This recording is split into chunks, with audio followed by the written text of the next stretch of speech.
I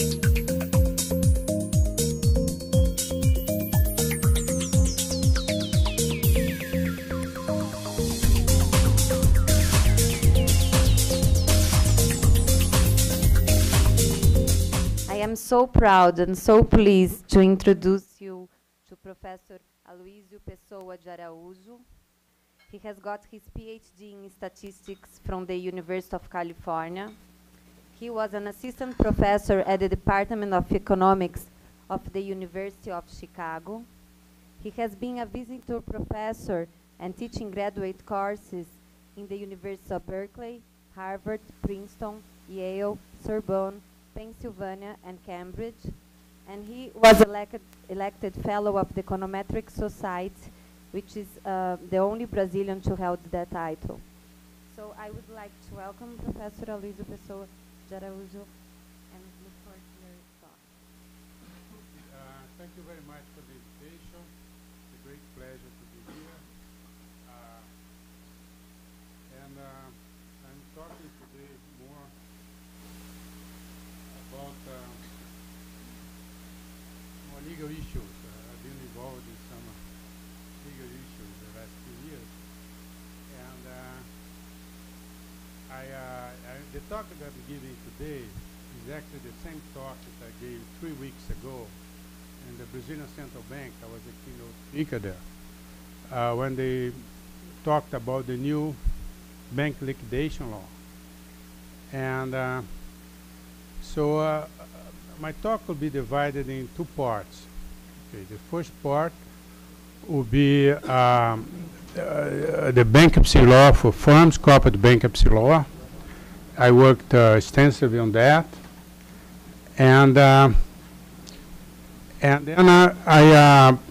I'm going to talk about next to the bank liquidation law that I was involved also in the central bank. I was the only person outside the central bank working in the bank liquidation who had the first public appearance of the law, public consultant, I forgot the name in English.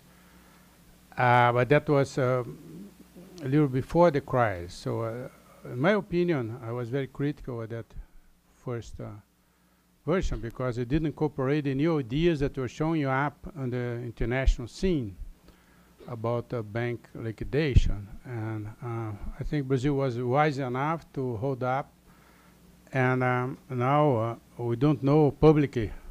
I know some idea of privately and then being in public by declaration of people in the central bank in the last 3 weeks, some characteristics of the law. So I'm going to comment on this, what appeared in the press. And I already incorporate many of these new issues.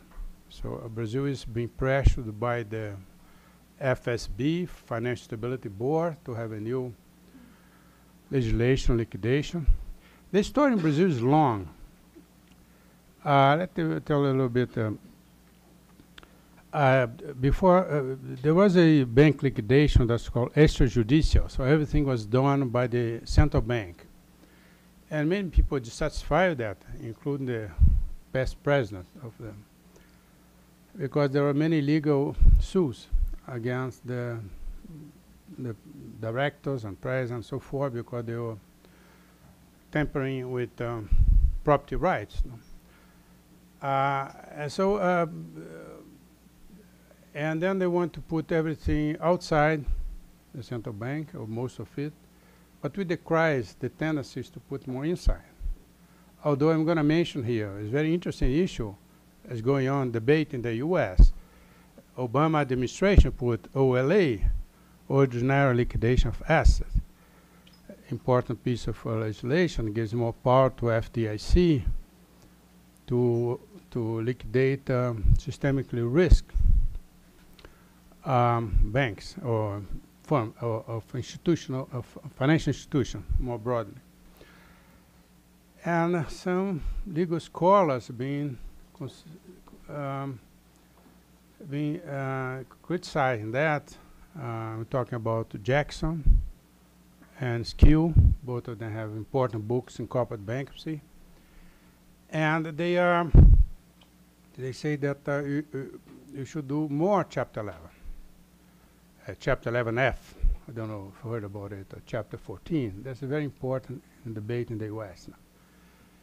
And, but that's, I talked with my lawyer's friend. I brought some of them Americans to Brazil and say, oh, there's too much political agenda now. So I hope the U.S. not become like Brazil, what the politics dominate. But anyhow, it's a very important issue.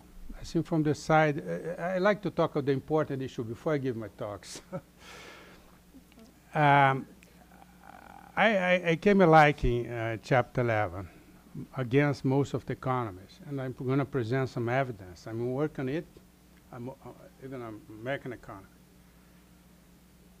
And that's the way you did it in Brazil, adaptation chapter for corporate bankruptcy. But, and so I like this idea to go to judiciary. I think in the case of banks, the main argument is that the regulator is faster and knows more about it. But the judiciary is more secure, cannot sue the judiciary. So they have more courage to take decisions. So how to go in between the two? I think that's the main issue. It's a deep issue. No economists have the answer. No lawyer. So, but we should capture a little bit of that, mainly after the crisis, where the need for new regulation is more important than ever. So, but there on the positive side, there are some new ideas that, and the Brazilian Central Bank already announced as incorporated some new ideas. And then I am very happy, although I don't know what's exact measure of those new ideas. I'm going to talk about. I like to say everything before I start. So the main idea is that to bail in, living wills, haircuts, loss of shareholder value. Anyhow, I think that's the main issue that should be incorporated. But how much of it is not clear. But anyway, many in this meeting in Central Bank 2-3 weeks ago, where it was a keynote speech, was very interesting because there was some people speaking about the new legislation in Europe, no? The FDIC, there was one of the main person in FDIC, talk about the FDIC is doing about it after the crisis and so forth. So it's a very hot topic, so I hope you enjoy it. But first I want to be perhaps a little bit in a different mood than my colleague. He has talked so badly about Brazil. but it depends if you want to look the glass half empty or half full, right? So I like to see that it's half full, more and more. I don't agree with him. There's so much to be done. But I'm positive about this corporate bankruptcy. And if you can get into line with the world in the bank regulation, so behind even before the crisis, that would be another big advancement.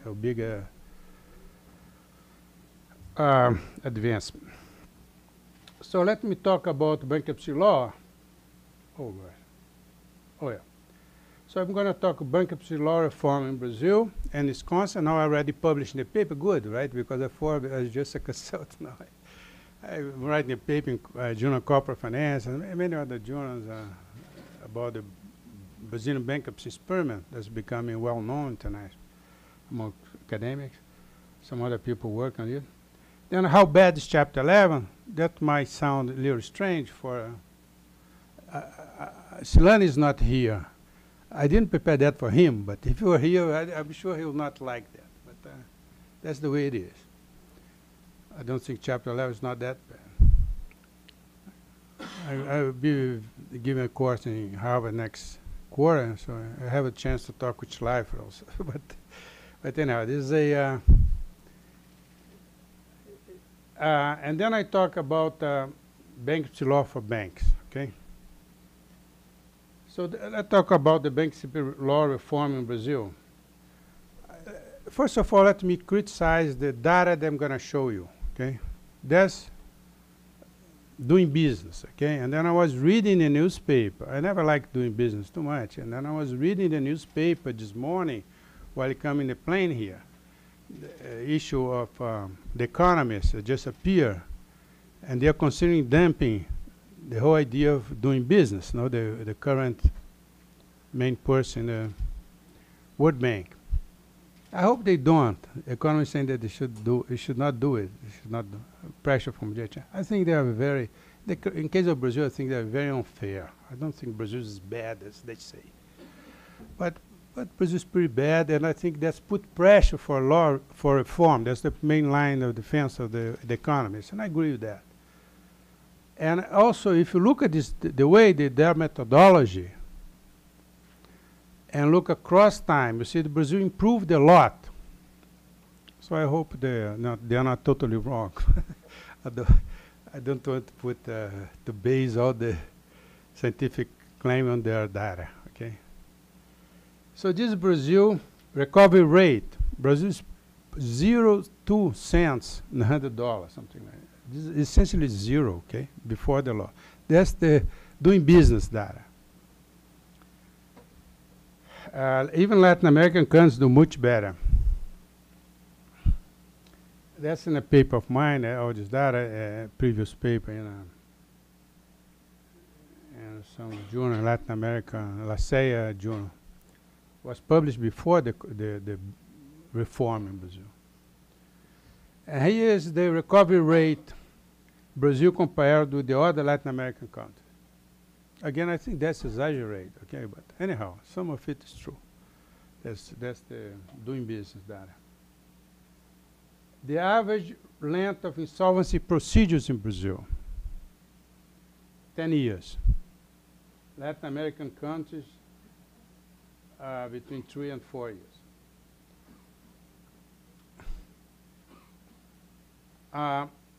What did you the change near in Brazil? I was quite involved with several years of my life, 8 years, as a consultant, and I went to the Senate. And so. Security credit started actually this reform in Cardoso time, and then it was approved in Lula's time. But Arminio Fraga was the main initiator of this group in the Central Bank, extremely interested, lawyers, economists, and so forth. So what we managed to change, security credit now giving priority over tax credit. Because in Brazil, there's a very, was bad economy, not bad economy, we need good economy to understand it, but was bad economic incentive because Brazil had lots of indirect tax. If the firm had problem, you stop paying those tax. It's easier to withhold this tax. And the tax debt increased very fast. So the banks knew if they're going to be liquidated, the tax will come first. So they stopped. So credit was extremely unstable in Brazil. Also very small and unstable. Because credit, tax credit would come first under liquidation. So to change that was extremely hard. It took our last effort in the Senate to do it, but I think that was very important. Labor claims now limit to 150 times the minimum wage. Before, any executive of the firm could claim employ his wife or his brother or somebody, and then that will come first. There was no up limit. Lots of abuses. Now is this limit, even the unions agree in the end that should be done.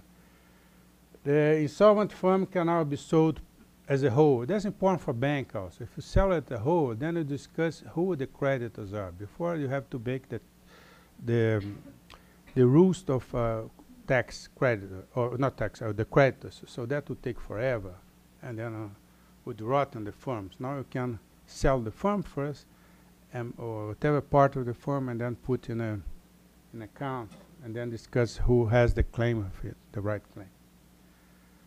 Now we have the stay pure, automatic stay. Economists don't like that. That's my provocation against the economy. I changed side. I start with all the discuss of the economists, then I change side, become the lawyer. So I'm not talking, I talk about the economists like the same way I'm talking here, okay? Because chapter 11, oh, this, do that, rise, that, but it's smarter than that. So we have a automatic stay, and only creditor holding claims higher than 40 minimum wage can start a bankruptcy procedure. Before the bankruptcy law was used as a tax, as a credit collection device. So there are too many. The judiciary was full of cases that were not really bankruptcy cases. And now tax, labor, and other liability are no longer transferred to the buyers of assets. That was huge improvement. If you buy a piece before, if you would buy a piece of a firm, you'd inherit all the liability, hidden liabilities. So you didn't know how big they were, the tax and the labor. Now we sell it without any. A new tax. Now, any new tax, data in possession, this idea. 7 is data in possession, okay? So introduce data in possession. It's very important. Now, credit now play more important role in reorganization, different from concordata. Concordata was just divide the credit in pieces and that would be it. Now, the credit play very important role in the creditors' a committee. So we enhance the power of the creditor. They have to approve. We still have, there's some little problems. We still have cram down. We introduce a little form, a simplified form of cram down. There's sometimes case problem, but essentially creditors do have some say, very important. While before I didn't have any say. And we introduced a prepackaged provision. It was very hard to pass also in the Senate, but we worked hard on it and then stopped approving the law for some months. But it was worthwhile, I think, because now we're giving incentive for firm to renegotiate before the case go to court. This number 8 now is very important because from what the central bank said, right, it's not public, the document there, is that they're going to introduce some mechanism of, I think it will be very wise, in the credit committee inside the central bank to approve the reorganization. So I think it will be more protected legally. So what's the data? If you start down, you see the recovery rate went up very fast. Then came to a stop. Now it should go up more. I think, again, I don't think that doing business do a reasonable fare to Brazil. But anyhow, it went up very fast and then come to a stop. Is still very low. Look at the number of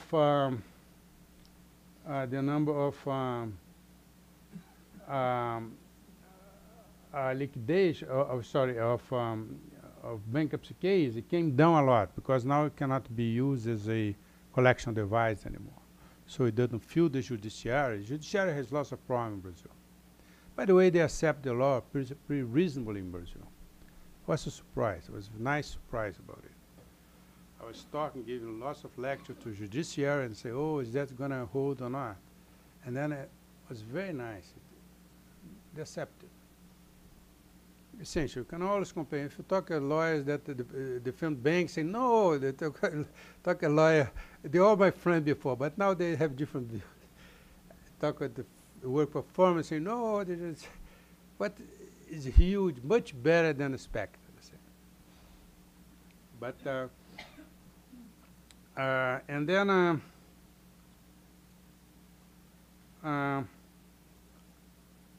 look at this nice data here. Private credit fund to GDP ratio. That happened in Brazil, okay? It's not only the BNDES that gives credit to firms nowadays. Look at that. That's only the sector is not credit for individuals. That's credit for firms. And the middle market firm mostly, because the big firms already had it. My friend that do econometrics, they believe more in this in the graph than me, but they still my ex-students, so they know more and they believe more. But I still believe some of it. You see the huge sharp due to the law. And you publish some paper. Is more different, sort of econometrics, simple econometrics. But now we're working harder and more deeper microeconometrics. my students know this stuff, so I'm more a theoretician, but you know, they're doing more of that in a more micro econometrics. This is just different diff. Here, the last year comes to a flat because that was the time they cried. Then increase a little more. Now it's coming to another flat. So the tendency, I think, is still to increase. There's room for. So so that's a changing law, and can occur in a poor and developed country. Economists talk a lot about institution. Law talk about institution. You have to do concrete case of institutional change.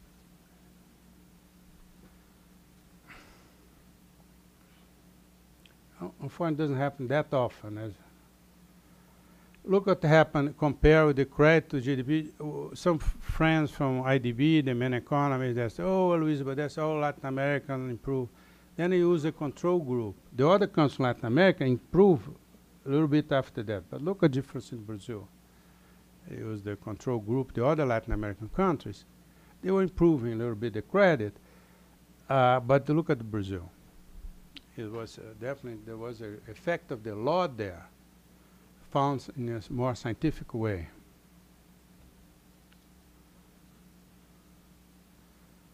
Other concept of the bankruptcy reform, average time to resolve insolvency dropped from 10 to 4 years. Do you remember that 10 years in Brazil, 10 years to insolvency procedure? Now it's 4. Again, according to doing business, the staff in Brazil, I don't know why. Because the law firms in Brazil, they respond to that attack from Brazil. Sure. Because the country is more developed, they want better institutions. They're more upset at it. That's my view of why. But anyhow, the same people that judging it, they drop from 10 to 4. It's huge. You want to go to 1, 2. You should to be more ambitious. Brazil should be to have a better institutional environment. Increasing the total debt, we also found that in the microdata. We work with a lot of microdata, not only the central bank data, the aggregate data. Decreasing the cost of debt, decreasing the cost of people look, oh, the spread didn't decrease in Brazil, but they forgot that the spread, the average spread, the central bank published, but the spread for small firm, the small firm now has more access to credit. So the average quality of credit worsened. And you capture that some study. So given the size of the firm, the cost of that decreased. So the spread decreased. The big spread in Brazil for other reasons also, tax and so forth. But increasing the average maturity of credit become much longer. More credit to riskier firms, so smaller firms and so forth. We did other financial reform also. Consumer credit, that was very important. Payroll credit, and can be easily taken from bad debtors. Mortgage, new type, I think is extremely important. But those were more obvious. That was so crazy. Mainly the mortgage. Brazil didn't have a mortgage system. It's so stupid. That they just needed a much smaller chain. Even more important in my view, but bankruptcy law is very complex. Deals with the judiciary, law firms, banks, academic people, congressmen. It's much more complex. Just change that, and then it's increasing now. I think those is another thing. The pause. Unfortunately, that was already 8 years ago, but very little has been done since then in other direction. The banks, I hope, is going to be done. But why introduce Chapter 11? In Brazil, introduced Chapter 11 also for political reason.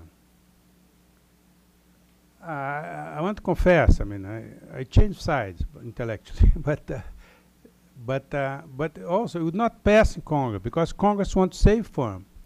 And what's the advantage of Chapter 11? You save firm in a more systematic and more organized way. It would be very difficult to pass without this. And credit reform that too pro-credit, like economists wanted, didn't have a good success in Latin America. Mexico judiciary rejected a law. There was a law that's very pro-firm. Not pro-firm, sorry, pro-creditor. But then the judiciary said, no, this law doesn't exist for us because this law is against Constitution. I didn't accept it. So they had a new law. Now the judiciary has all the same. Extremely bureaucratic. What I heard that they didn't have one single case of reorganization. So that's why I like the US system. Give reorganization, but in a more organized where the creditor says some. So it's very interesting. Argentina also has a very pro-creditor, the economists liking. But when the crisis came, then the Congress said, oh, come on, you're passing all this firm automatically to banks? No way. And they changed the law in the middle of the crisis. So that's the worst. They have a law that cannot hold difficult times. So it's better to be in between. That's one of the reasons. I think there are some other reasons. So Congress and judiciary think they are residual property right of owner of the firm in case of distress. You cannot just wipe out and give to the creditor. There's some debtor rights also, very subtle way. Option values of firms and so forth. And I think that's what the US legislature understood it, while Europeans still don't. And Brazil is the only case in Latin America that did it. We did for the political pressure, otherwise they would pass the law, defend all the firms. So people were discussing like, oh, we cannot have any big firm in Brazil closed any longer. That's an absurd. It would be a completely crazy legislation would pass if we didn't offer this Chapter 11 possibility.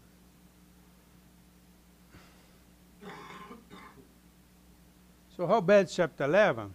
So there's an intellectual digression, okay?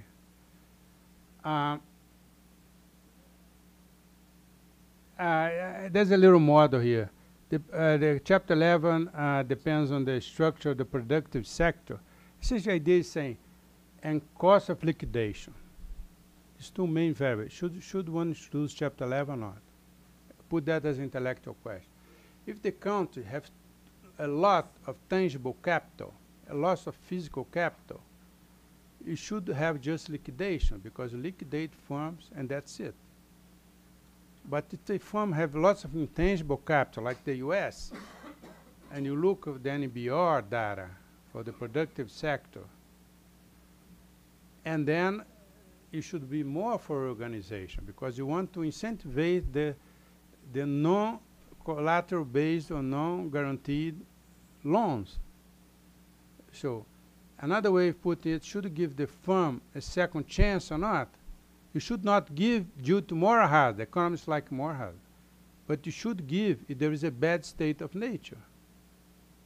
Because there is a bad state of nature, then the firm perhaps not that bad, was just hit by shock. Then you should have a second chance. So to compare these two depends how much physical capital the firm has compared to intangible capital. Another important way, another important variable, is how much is the cost of liquidation against the cost of reorganization. People, economists say, oh, just liquidate, liquidate. But then the judiciary is very bad to liquidate. Even now, one of the main criticisms, I've been talking with my friends, top lawyers in Brazil. Just after the bank, I talked with them, and then they pointed to me again, that's the main thing now with the new law. The new law is not a paradise, far from it. Is that the fact that you cannot liquidate easily because nobody wants to be an administrator under liquidation because he'll be personally sued for it. So liquidation is a mess. Since the beginning, for my surprise, even banks were favor Chapter 11 in Brazil because to liquidate firms is a mess in Brazil, and it continues to be in great extent. Although introduce the governance of liquidation change because now you put the banks first, so they have more power to liquidate firm. They put the lawyers to work. Before they would not get anything white to bother about it. And then the but another. And then you can send as a whole concern, as the firm as a whole, and then send it first before decide who the creditors are and so forth. But now we missed this. The person that's in charge of the organization procedure, the private person, the private firm, can be sued. And it's a disaster. Okay? So he doesn't want to take care of it. So there are too few liquidation. And since we don't have the threat of liquidation, the value of Chapter 11 diminished. So I don't want to put as a lots of room for improvement. Anyhow, this is I say that the cost of liquidation is very high in Brazil against the cost of reorganization. So this relative cost. And one interesting thing in the U.S. that was a paper published in the Journal of Finance after you start doing this, saying that my friends lawyers in the U.S. I had some legal lawyers, a friend of mine. They've been telling me, oh, these people don't know what they're talking about because the cost of reorganization in the West came down a lot. The economists were too much against it because there are few cases, extremely high cost of organization. But saying the banks learn how to do it, my friend told me. And then appeared this paper that confirmed it. So I found it very interesting. So, and in Brazil, the cost of liquidation is extremely high. So we, anyhow, just a little technical, I don't want to go over it, but I'm saying that, so this graph here, which country should have Chapter 11? Countries that have a lot of share of physical capital should have Chapter 7. Countries that have lots of big share of physical capital is Chapter 7. So we just liquidated, that's it. Sweden, something like that. Not the U.S. U.S. has lots of intangible. You don't associate the U.S. as somebody has lots of capital in the U.S., but it's not true. Not physical capital. There are lots of intangible in the U.S. And also the cost of liquidation against the cost of reorganization. The cost of depreciation liquidation is very big, then you should have Chapter 11. That was the case in Brazil. Even the bank will say, no, Chapter 11 is not that bad for us. So it's interesting. Even banks are saying that because they're afraid of liquidation. And it's still bad, the liquidation. It's, still didn't, so it's against economics intuition. So we did all this study. You see, what we did there's some deeper issue. I like academics, okay? It's all about talking about this economics way of looking at things. But which law should you design for which type of country? Okay? That's just simply the question that I try to answer. It depends on the country. Oh, there's the work of Laporte, Silanes, and it's a pity he's not here, so we can talk, criticize him more freely. Sorry about it. I have big respect to. I think he's a great scholar. I like his life a lot.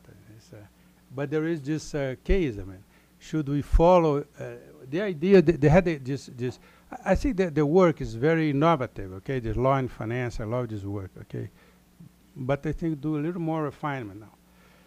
But they didn't have data, so they put 4 indicators all lumped together. They add those. 1, there is no automatic stay. 2, managerial move in the case of organization. 3, reorganization prestige not restricted. Secured credit come first in case of liquidation. The last one is obvious they can, okay? It's true, obviously sure.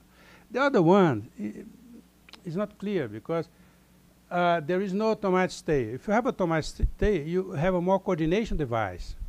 It's true, it's bad against more harder from the part of people that take too much risk. But then at the same time, you protect firms in case of bad state of nature. So what's more important, more hard or bad state of nature? So, and then, and also, what they always study now, we look at the value of the firm.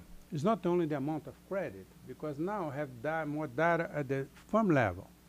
So you can look at the stock market value of firm. According to corporate finance, that's what you should do, right? Not only the amount of credit. You don't want to maximize the amount of credit. You want to maximize the value of firms. And now we have the data to do it. So we did study from each of these cases. Matters should be removed, but then the matter should be removed in case of organization, it's good to remove manager because they have more hazard. But at the same time, it's bad to have a removal of manager because manager are they know more about the firm. So we study each item of those separately because they have more bigger data set. So it came more mixed conclusions. So that's, I'm not going over all of these because of, but I just make a summary, okay? It's more mixed result, okay? It's not that clear that you just have none of those. The last one, secured credit come first for sure. The other one is some of them are good for firms, bad for creditors, and some of them are a mixed result. So it's, but anyhow, we should now have more data, okay? Their work was pioneer, so they lumped together. I think to do single is more. Now about banks, okay? That's a big question. In Brazil, we benefit because there was this system in the US, Chapter 11, that could more or less copy and adapt it. But how about banks? Banks don't have a good framework to adapt and copy. People, many countries abroad following new guidelines. No? They are the Financial Stability Board gave some guidelines and then so forth. They're trying to adjust it. So banks, for economists, you cannot have a fixed bank. It's impossible to fix bank because banks essentially, if they're any good, they should cause problem. Because banks should provide liquidity. If you should provide liquidity, they should not be matched completely the asset and liability. You should not do that. There's a freedom of bank. I want to match them asset and liability, and then to match completely is no good because you don't create value. But Hayek Bank also is perhaps no good either. That's self-regulation. So how should do it is a big question. There's no simple. I'm sorry. So why banks are different? Systemic risk, they provide liquidity, but they have coordination problem, okay? Bank runs. So we're showing some data from the World Bank, okay? Is there a special insolvency work? Banks are different, no? Economists know that, and most countries now have special insolvency. From 2008 and 2012, it's a big change. Now they have special provision for most big economies already had, but now all of this is a huge sample from the World Bank. Bank fragility, Diamond Divic,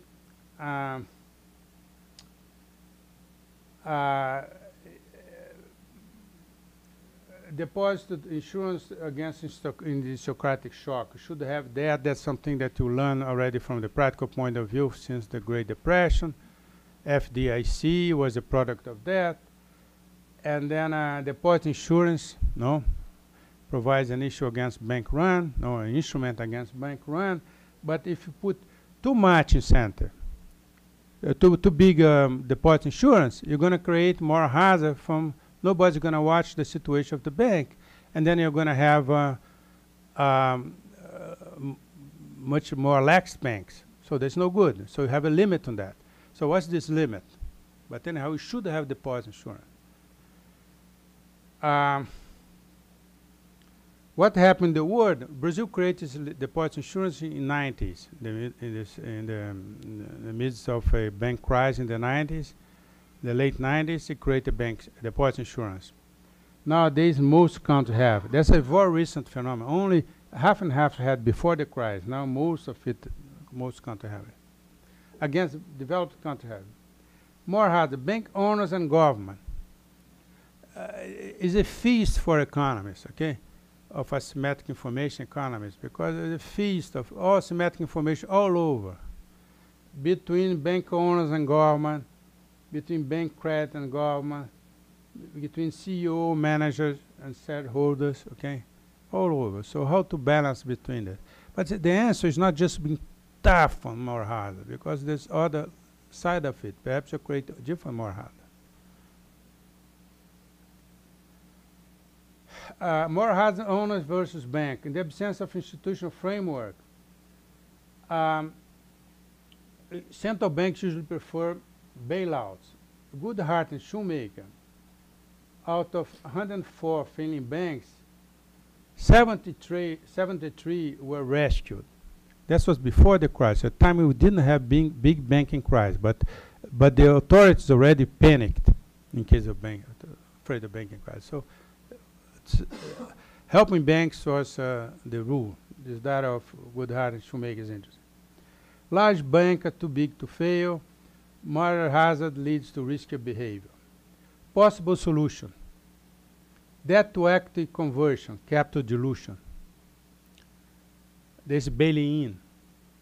Bail-in is becoming the rule after the crisis. All the councils talk about bailing-in, the FSB talk about bailing-in, the European proposal talk about Brazil.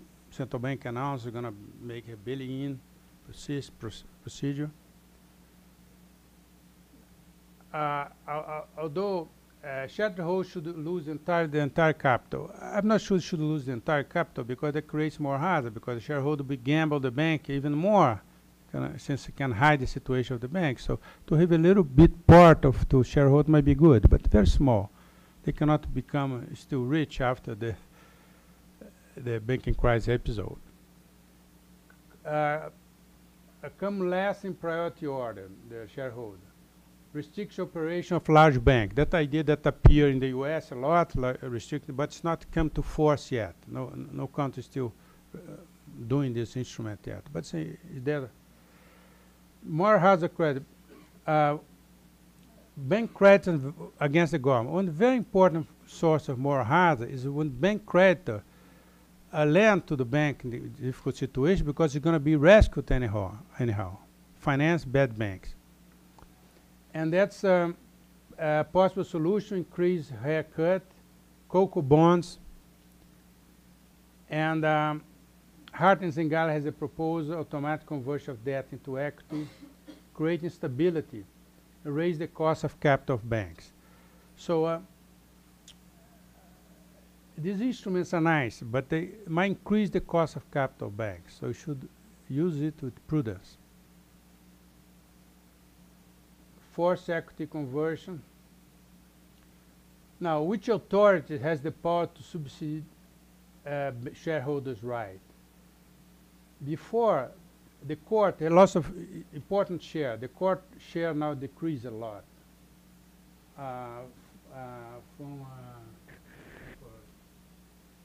And the central bank increased. What we've seen after the crisis is increasing in the role of the regulator.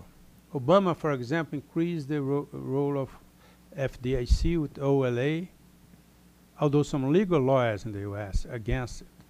So it's not clear that, for me, tell you the truth, I don't know exactly. But that's the way it's going. At least I believe now should be more, it should be a strong hand of the central bank. But has a moral hazard. One bad thing about central bank I didn't mention, intervention, is that the moral hazard of the regulator. And nobody talks too much about it. I think that's very important.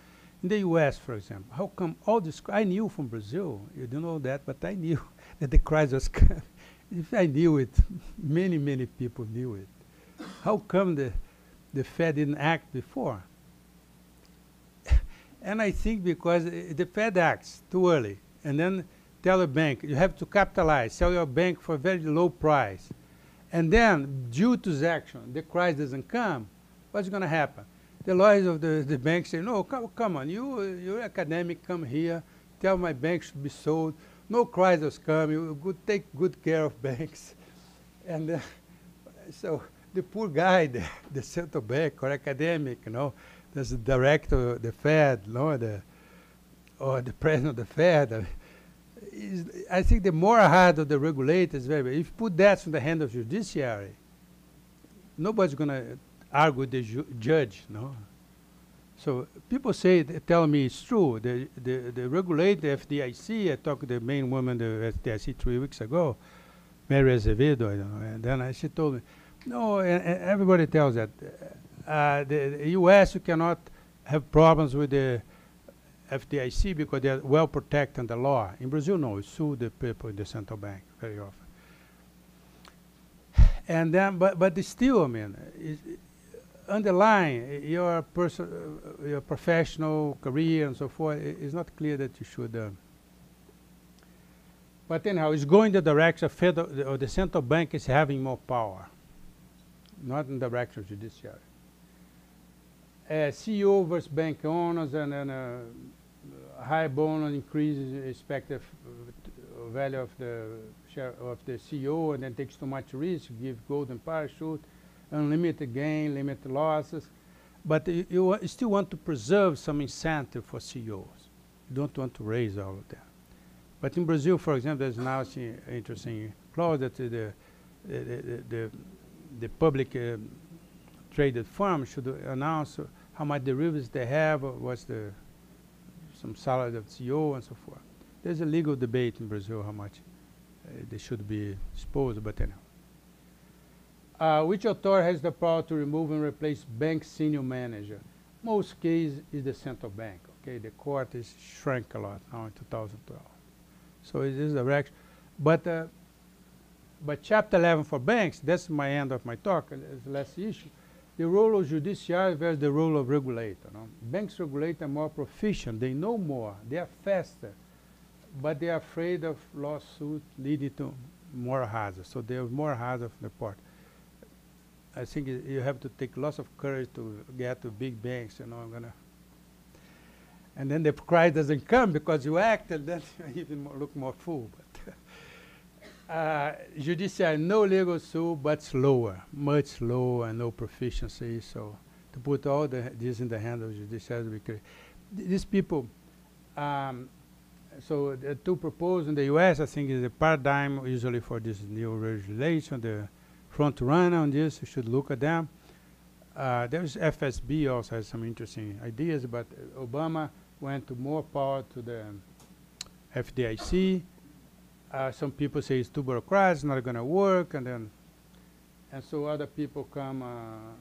Chapter 11F, Jackson, Skew also, David Skew. They both are very important books in corporate bankruptcy, and they say you should stand it.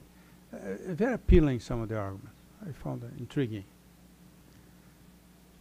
FDIC, SEC, and other agencies should have the authority to, according to them, to file for bankruptcy, not only the central bank, but the FDIC and so forth, and then go in front of the judge, and then debtor in possession from the government money comes in to save banks, but then will be debtor in possession.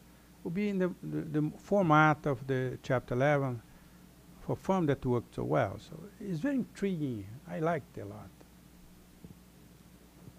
But I don't say that I should introduce them because that's a different issue. I like as a thinker, but as a regulator, I don't know if I'm ready to say that. People that usually, I think, take more pessimist view about putting this in practice. So they want to put some derivatives, not all of them, some derivatives, Chapter 11 on automatic state, not all of them. Non-cash repos will be included, and so forth. Okay, that's most countries now have introduced change, and the more is going to introduce. There's a data of the World Bank again. Okay, and then thank you.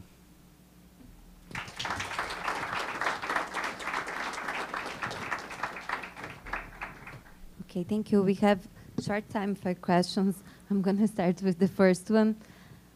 Professor Aloysio, you have a very extremely interesting data from a major legal institutional change in Brazil, the bankruptcy reform, and its consequences to the development of credit markets.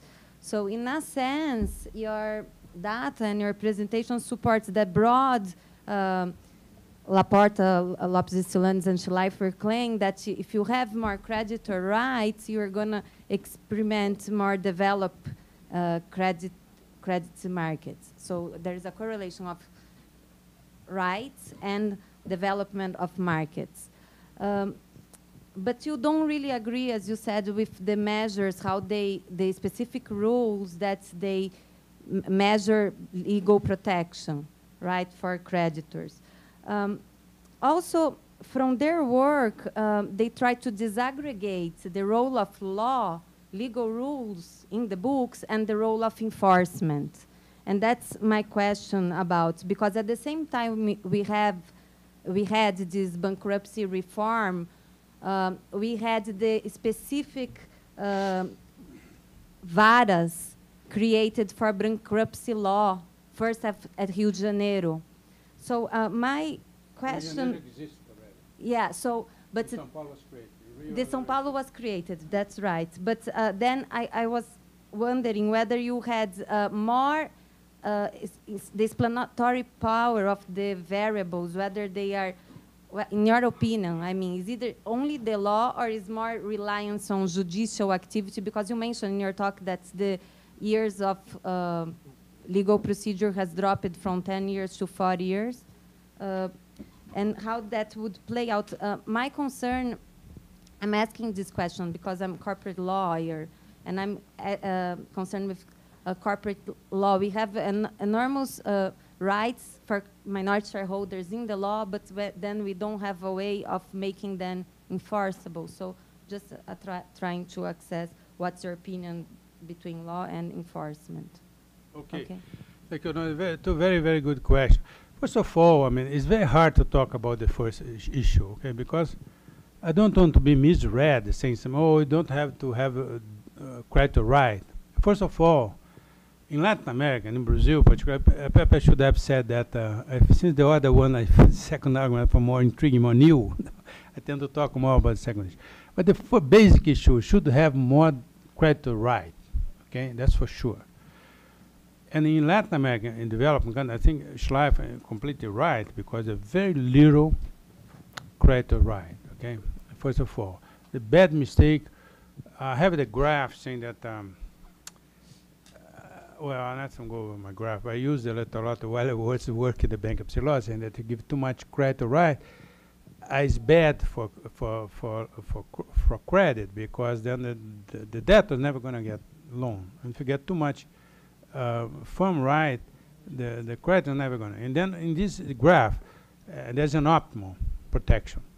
And in this Brazil, most poor countries fail much more having too little legal rights for creditors. Okay, so that's the main mistake. So let me make that clear. So the rest is a little more academic, but it's important. But how to get the creditor right? For example, we introduced in the law in Brazil, the U.S. has a adaptation to the U.S. The creditors committee, and they have to approve, in according to different class, the plan for the firm. So that's enormous power in the hands of the creditor. I mentioned that, but perhaps I spend more time talking about that. So that's the part of new law. The creditors secured credit come first on the liquidation. So there are lots of important instruments that enforce the creditor right. So what I'm saying is that is the Chapter 11 good or not? That's a different issue. So U.S., I think, has lots of creditor right, extremely powerful, but their measure is not completely. And then they, for example, give a bad grade to the U.S. because the U.S. has Chapter 11. So I don't think that's. And England have a higher grade because England just have liquidation. So it's more subtle issue. I believe in creditor's right. In Brazil, should introduce even more. But to do a reorganization of firms, I think is good. My general feeling, okay? Although it's not, the data comes much more mixed, okay? It depends on, mainly if you disaggregate, they put data together, 4 items, and add them. Because they didn't have enough data. Now have much more data, much better data set. So it's just a small improvement. I like the work for extremely important for poor countries and so forth. That's make the main message. But you have to do a little better than that for to advance science. So that's about it. Now about the judiciary. You're completely right. There is some paper. First of all, I think there was a judiciary is changing, is improving a little bit. I tend to, it still have lots of problems in the Senate, but I think it will benefit from that also. And also they accept the law. In many countries they don't accept the law, and here they accept the law. Starting in Rio, no, the very case that might have lots of problems, but they accept. And in São Paulo, I was teaching lots of judges before the law, in several, about the new law, and then they didn't know anything, but they accepted in a basic term. Don't talk too much with lawyer, but then they say, oh, if you look at each case, they'll be totally upset. But overall, I think is but there's a very interesting study somebody did in the chapter in the banking reform in Brazil, a Spanish guy that did very well in the job market in the U.S. Not Spanish, Italian, is working now in the LSE, London School of Economics. What? No, sorry. I forgot somebody. I thought once I was speaking about that, and the guy said the name of the guy, but I thought it was somebody was saying. I forgot his name, but anyhow. And he said that the law, the new law in Brazil, had a different effect according to some measure of efficiency of judiciary. So where in some states where judiciary are more efficient, they did better. It's very interesting work of this guy down here. So I got some measure of the efficiency of judiciary. So again, they are correct. I mean, Schreines and Schleif and Gales, the role of judiciary, I think, is very important. And I think they improve a little bit in Brazil. They accept the law. Also because the law, that's why you should design a law that you know in advance the judiciary is more willing to accept it. Because if you just had liquidate fund, forget about it. That I think we're smart enough to design a law that to be some room for saving funds, you see? Because that way I think that part is, we have to take in consideration already what the behavior of the judiciary is going to be. Hi, Professor. Thank you very much for your speech. My name is Kyle. I'm a master's student here in the school. And my research is on the too big to fail legal framework. And I'm actually pretty much interested in the bankruptcy framework that has been developed in the past few years. And recently, I presented a paper here in the school. It was actually a preliminary research, a working paper, where I tried to rescue the development of the bankruptcy framework for financial institutions here in Brazil.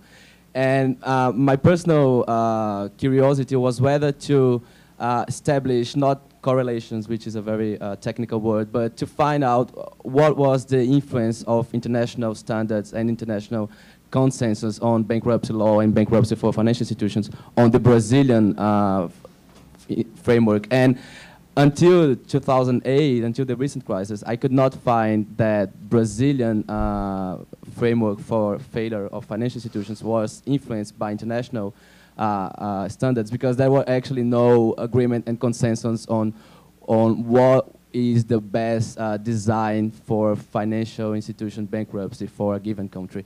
And in the past few years, we've seen this amount of documents issued by the FSB, by the Basel Committee, on how to design an efficient resolution system for our country. And my question is whether it is desirable that we adopt these recommendations, these standards, considering that we have an institutional history learning that we created some instruments and mechanisms, mainly throughout the 90s, where we had the financial crisis after the monetary stabilization, that actually gave powers to the central bank to proceed to make resolution proceedings that might be sufficient or interesting for our reality. My question, for instance, just to illustrate my point, is whether this conversion of debt into equity, the bail-in, is desirable considering that we raise the cost of capital for financial firms. And we have statistics from the IMF that saying that Brazil financial crisis in the 90s was actually one of the lowest in terms of cost to GDP comparing to other countries. So, I mean, aren't we imposing costs to the system by adopting these standards, especially the bail-in, that we could actually solve these problems by designing our own institutions? For instance, one thing that the central bank is doing right now, we've been seeing in the past few years, is using the depository institution as an instrument, as a mechanism.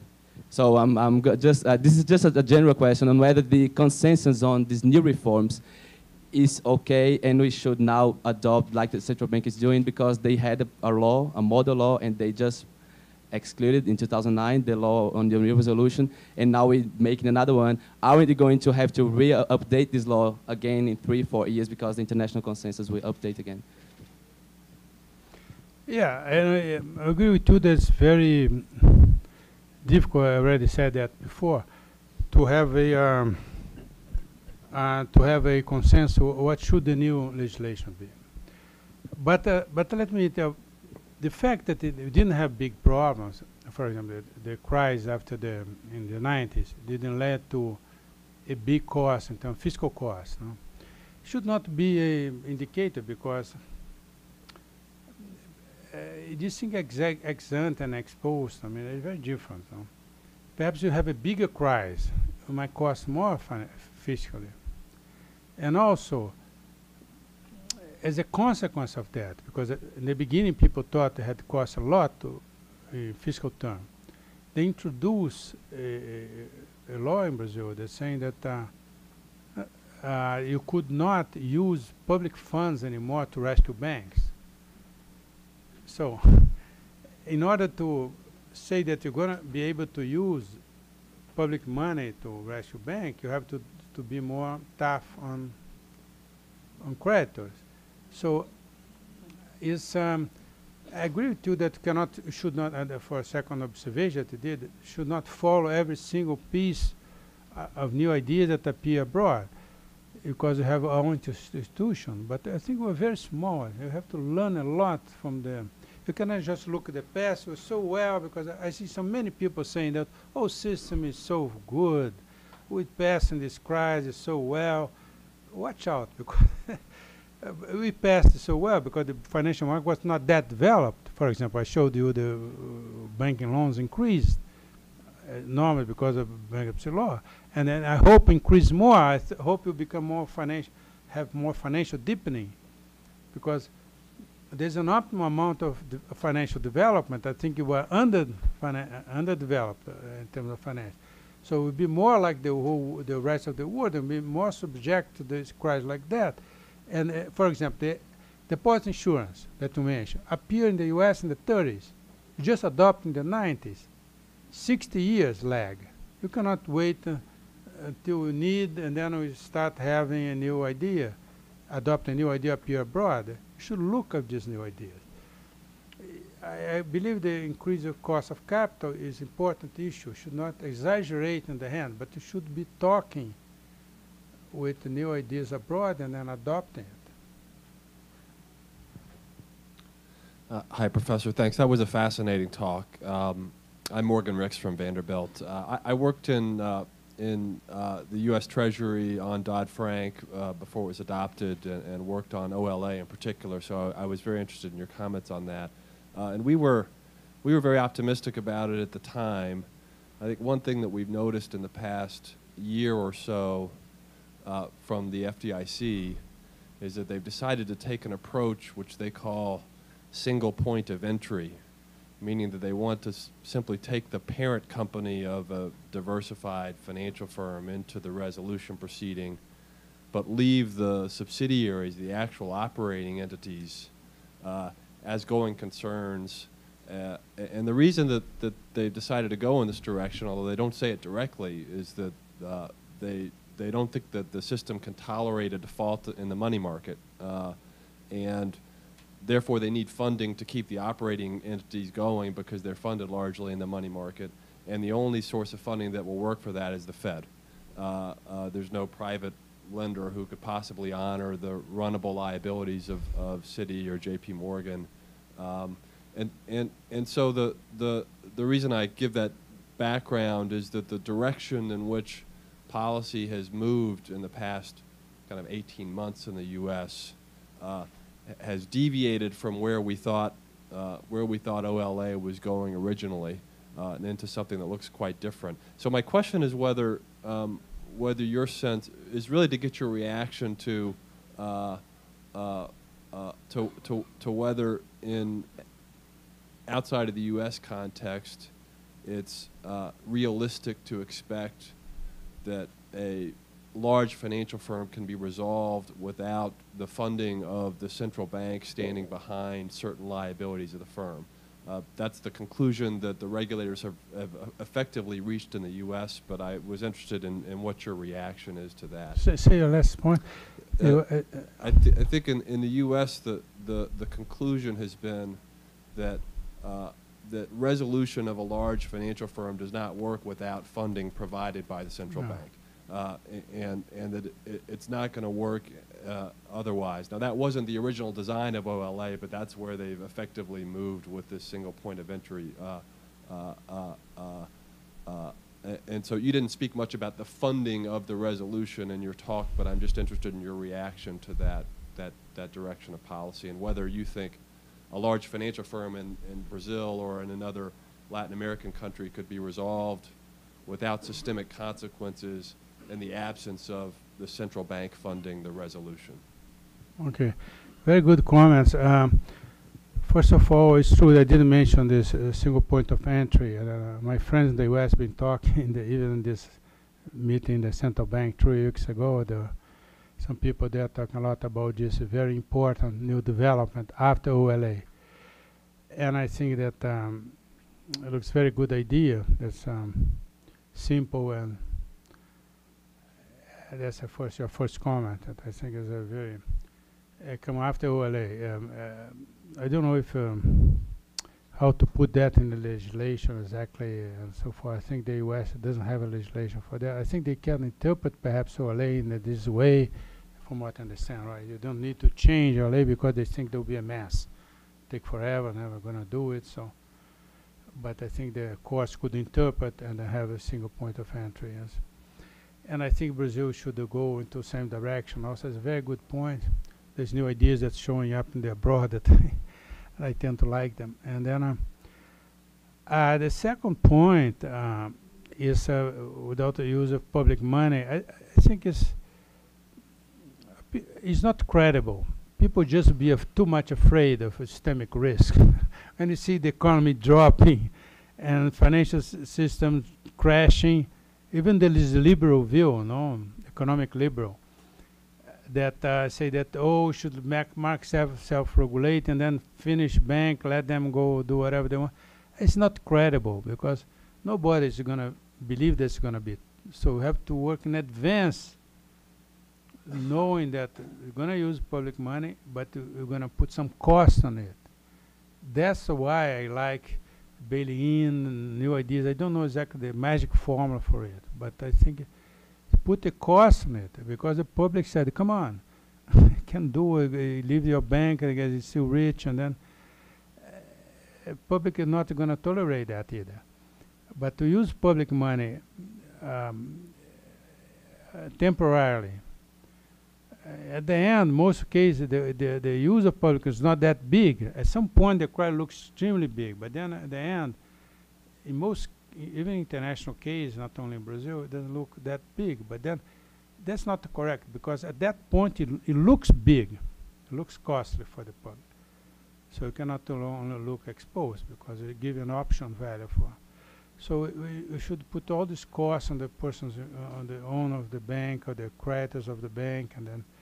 But then at the end, I think the use of some public money. You mentioned use the FGC in Brazil, like FDIC in the US.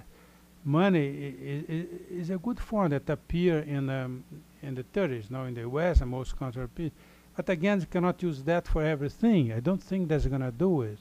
Forget it, because if you're gonna save all the credit of banks, it's gonna be enormous free riding, and then it'll be a completely crazy system because nobody's gonna watch over the situation of the bank. So we have to put limits on that. So what's the put the burden on the credit of the bank and the owner of the bank, but then eventually temporarily use the public money, and then you're never gonna know where that's gonna end.